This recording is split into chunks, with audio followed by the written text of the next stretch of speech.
মেথছৰ এটা মেজিক দেখাই আছোঁ ৰ'ব। প্ৰথম কথা হ'ল দুটা অংকৰ, যিকোনো দুটা অংকৰ আপুনি নম্বৰ ক'ব, সংখ্যা ক'ব, বাকী মই মিলাই দিম। ইয়াতে দেখাই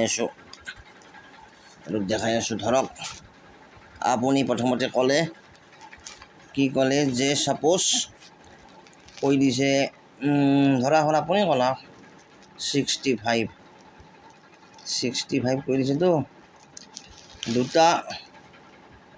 দুটা অংকৰ 5টা ঘৰ, এটা আপুনি ক'লে, নেক্সটটো আপুনি ক'ব, তাৰপিছত মই ক'ম, তাৰপিছত আপুনি ক'ব, তাৰপিছত মই ক'ম। টোটেলটো মই এতিয়াই লিখি দিওঁ। টোটেলটো হ'ব আপোনাৰ 263। এতিয়া টোটেলটো কেনেকৈ 263 হ'ব? আপুনি 65 ক'লেই গেল। এবাৰ আপুনি আৰু কওক, ধৰি লওক আপুনি কৈছে 40টো আপোনাৰ ফালৰ পৰা দিলোঁ।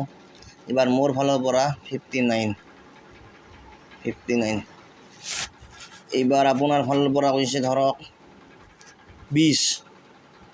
20, মোৰ ফালৰ পৰা 79। এতিয়া মই হিচাপটো কৰি দিওঁ, আপোনাক আগতে দেখাইছোঁ 263।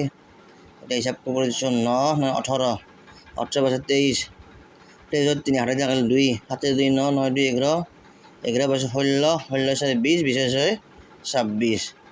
মই আগতে দেখাইছোঁ না উত্তৰটো, এইটো লেখোঁতে এইটো হ'ল ফৰ্মুলা।